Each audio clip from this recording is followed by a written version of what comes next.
आपको बताएंगे पंजाब असम्बली में पीटीआई रहनुमा एजाज चौधरी की नाअहली के बाद खाली होने वाली सेनेट नशिस्त पर आज एक दिलचस्प मगर एकतरफा इंतखाब हुआ। ऐवान जमहूर का मंजर कुछ यूं था कि पोलिंग तो मुकम्मल हुई मगर मुकाबला हकीकत में हुआ ही नहीं।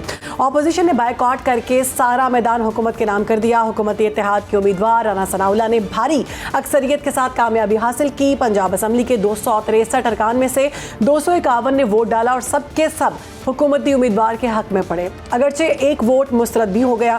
यूं राना सनाउल्लाह की जीत पहले से ही तय लग रही थी, लेकिन असल सवाल यह है कि ऑपोजिशन ने इलेक्शन के दिन खामोशी क्यों इख्तियार की। बायकॉट ने ना सिर्फ इंतखाबी अमल को बेरंग कर दिया बल्कि जवायात को भी हमने देखा कमजोर होते हुए। जमहूरियत में आवाज़ दबाने के बजाय बुलंद की जाती है, मगर आज ऐवान में अपोजिशन की कुर्सियां खाली नजर आईं और यह खलास सिर्फ राना सनाउल्लाह की जीत ही नहीं बल्कि अपोजिशन की सियासी हिकमत अमली पर भी एक सवालिया निशान है। बिल्कुल जी, इस पर बात करेंगे। हमें ज्वाइन किया हमारे नुमाइंदे सुहेल अब्बास बलोच ने। सुहेल, बताइएगा आज का दिन कैसा गुजरा और अपोजिशन ने क्यों इस इंतखाब को मुस्तरद किया और इसमें पार्टिसिपेट क्यों नहीं किया? जी बिल्कुल इमरान, ये सेनेट का इलेक्शन जो है एक खाली नशिस्त पर हुआ है, लेकिन इलेक्शन कोई भी हो उसमें जो है वो गहमा गहमी ना हो और दिलचस्प मुराला नहीं होता। लेकिन आज का आलम भी यही था कि एक नशिस्त पर इलेक्शन होना था। अपोजिशन जो है वो बाइकाट कर गई।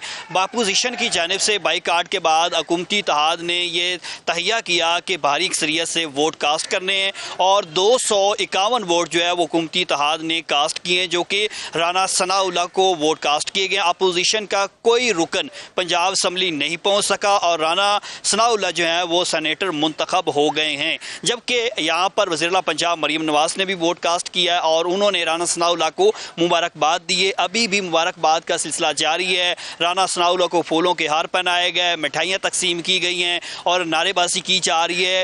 एक तरफा ही इलेक्शन सही, लेकिन इसको मुस्लिम लीग नून के जो वर्कर और एमपीज़ हैं वो खूब जो है वो राना सनाउल्लाह की होगी। अपोजिशन की जानिब से ये क्यों किया गया कि पहले से ही उनको मालूम था कि हार उनके ही गले पड़ेगी? जी, अपोजिशन के पास अददी अक्सरियत तो नहीं है, लेकिन इससे पहले जो इलेक्शन हुआ उसमें उन्होंने जो है वो हिस्सा भी लिया भरपूर। लेकिन अब क्योंकि बानी पीटीआई की जानिब से शायद हिदायत थी कि ज़िमनी इंतखाबात में बाइकआउट करना, और उसी वजह से उन्होंने जो है वो बाइकआउट किया और गुज़श्ता रोज़ ही उन्होंने ऐलान कर दिया था। कागजात उन्होंने वापस नहीं लिए थे क्योंकि उसका जो वक्त मुकर्रर किया गया था वो गुजर गया था। अभी नारेबाजी की जा रही है। हमारे साथ मुस्लिम लीग नून के जो हैं मेंबर पंजाब असम्बली इफ्तिखार चच्चर साहब मौजूद हैं। पहले इनसे जानते हैं इनकी जीत के हवाले से तासुरात क्या हैं। जी बताइएगा चच्चर साहब, एक तो इलेक्शन यकीनन एक तरफा था और अददी अक्सरियत आपके पास थी, तो राना सनाउल्लाह जो है वो लेकिन अपोजिशन ने बाइकआउट किया है, क्या कहेंगे?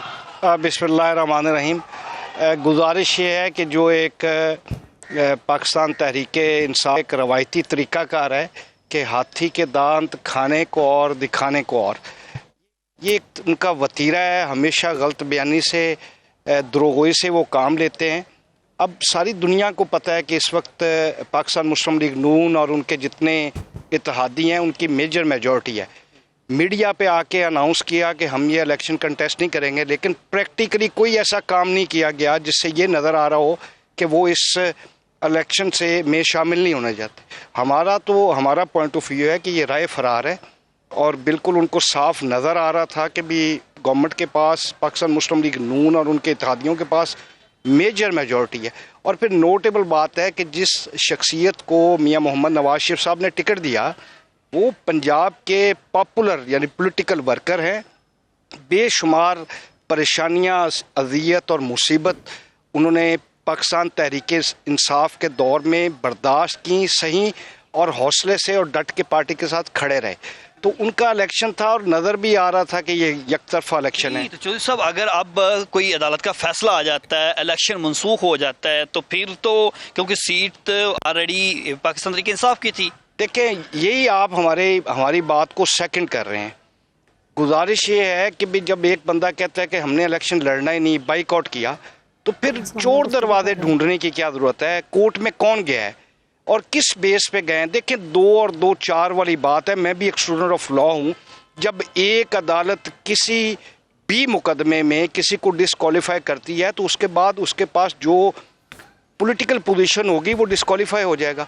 इजाज चौधरी साहब को 3-4 मुख्तलिफ कोर्ट्स की तरफ से पनिशमेंट हो चुकी है और वो डिस्क्वालीफाई हुए हैं। जी बिल्कुल, जैसा कि आपने सुना कि यहाँ पर जो है वो मुस्लिम लीग नून के जो वर्कर हैं, MPs हैं, वो इज़हारे खुशी कर रहे हैं और इसके साथ मिठाइयाँ तकसीम की जा रही हैं। लेकिन ये इलेक्शन जो है वो सुबह 9 का अमल शुरू हुआ, जो कि 4 बजे इख्तिताम पज़ीर हुआ और पुरअमन तरीके से जो वोटिंग का अमल है वो मुकम्मल हुआ और अपोजिशन की जानिब से इसको जो है वो बाइकाट किया गया। कोई जो मेंबर था वो पंजाब असम्बली में नहीं पहुंचा, बल्कि अपोजिशन की जानिब से ये हिदायत की गई थी कि अगर कोई मेंबर वोट कास्ट करेगा तो उसके खिलाफ जो है वो पार्टी कार्रवाई करेगी। तो राना सनाउल्लाह जो है वो जीत चुके हैं और अब जो इलेक्शन है उसका प्रोसेस मुकम्मल हुआ है। जी ठीक है, बहुत शुक्रिया आपका सुहेल अब्बास बलोच, हमें आगाह कर रहे थे। और जैसे कि मुस्लिम लीग नून का एक और सीट जी सेनेट में मिल गई है, राना सनाउल्लाह अब सेनेटर बन चुके हैं। पहले से ये वाज़ेह हो रहा था कि राना सनाउल्लाह लेकिन एक पॉइंट जो मेरे ज़हन में आ रहा था कि अपोजिशन ने जी इन इंतखाबात का बाइकआउट किया हुआ था, लेकिन हम देख रहे हैं एजाज चौधरी की जो वाइफ हैं सलमा एजाज, वो इस मुकाबले में मैदान में थी। अगर बाइकआउट ही करना था तो फिर उन्हें खड़ा क्यों किया गया और ये फिर इलेक्शन क्यों हुआ? तो ये भी एक सोचने वाली बात है कि कहीं उन्होंने पार्टी पॉलिसी से हट के तो नहीं इलेक्शन लड़ा। अगर पार्टी ने मना कर दिया था कि आपने इलेक्शन नहीं लड़ना या इसका बाइकआउट करेंगे तो अपने तो इससे वो बैक ऑफ भी तो कर सकती थी। पाकिस्तान तहरीक इंसाफ को भी सोचना चाहिए कि उसकी सियासी हिकमत अमली क्या है। और दूसरा ये कि इस तरह के मामलात में मुझे लगता है कि अगर आपको लग भी रहा है कि आप हार जाएंगे तो आपको मुकाबले में इस तरह से पीछे नहीं हटना चाहिए, आपको मुकाबले में डट कर मुकाबला करना चाहिए। हार जीत जो है वो तो ये तमाम मामलात का हिस्सा होती है। हम पुरज़्म हैं आपको आगाह करने के लिए। अगर आप दुनिया भर से हासिल होने वाली इत्तलात, मालूमात और ख़बरें जानना चाहते हैं तो अभी सुनो न्यूज़ का YouTube चैनल सब्सक्राइब करें और बेल आइकन पर क्लिक करें।